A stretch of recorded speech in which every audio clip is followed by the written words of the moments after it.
Paldo na naman si Puding sa 1.5 guys.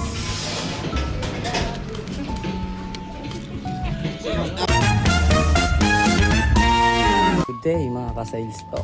Day 4 na ng mini vlog natin. That's G. Alis na tayo. Alis na tayo guys. Alis na.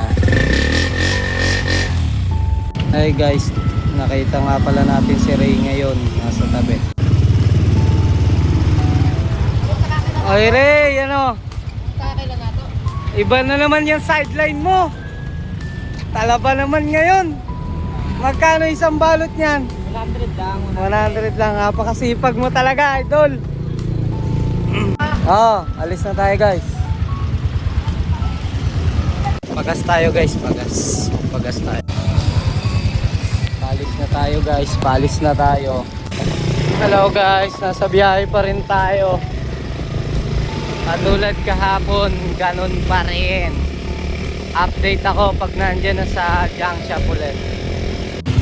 Nga pala mga ka-sales-stock, ang puhunan natin 1K. Bali naggas tayo ng 100. Kain na rin pala tayo.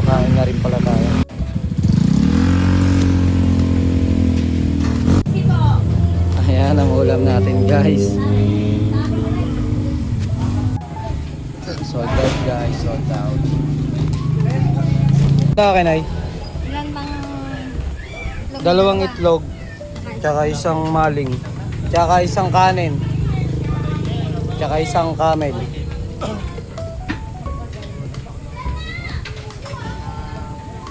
$76. Pahinga muna tayo sandali guys, kakakain lang natin doon sa karinderya ngayon. Let's update ako pag nasa junk shop na mga ka-sales to. Dito na tayo ngayon sa junk shop. Aray ko, close ngayon linggo. Sabi, ayun si Boss Dennis nandito, nabuti na abutan ko. Nagsabi siya sarado, kaya sa ibang junk shop tayo ngayon magdadala. Hindi pwedeng hindi tayo maghahanap buhay at mag-stock kasi kailangan daily grind. Update ako mamaya kung saan tayo magbebenta. Let's alis tayo dito guys. Diyan shop, alis na. Uwi naman na tayo. Ayan ang mabibili natin sa kanila. Nanay, mga bisikleta, 2 peraso. Karton, electric fan, plastic, kilohan, tsaka bakal. Let's go! So guys, na-sale stock natin si nanay, naka 770 siya. Time check guys, time check. Alas 11 in punto. Pauwi tayo, papuntang junk shop tayo ngayon. Ito kalakal ni nanay, yung binayaran natin 700. Let's go! Hi guys, papunta na tayong junk shop. Dito nga pala tayo magre-remit ngayon kay B-Boy Junk Shop.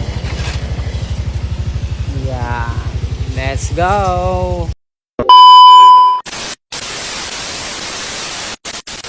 Hello mga ka-sales stock, finish na. Hello, finish na. Dito tayo ngayon. Antayin natin yung kwenta guys habang nagkikwenta si ate. Ayan, 1,550 guys. Paldo na naman si Puding sa 1.5 guys. Guys, mga ka-sales stock, uuwi na tayo. 1,550. Paldo na naman si Puding. Let's go!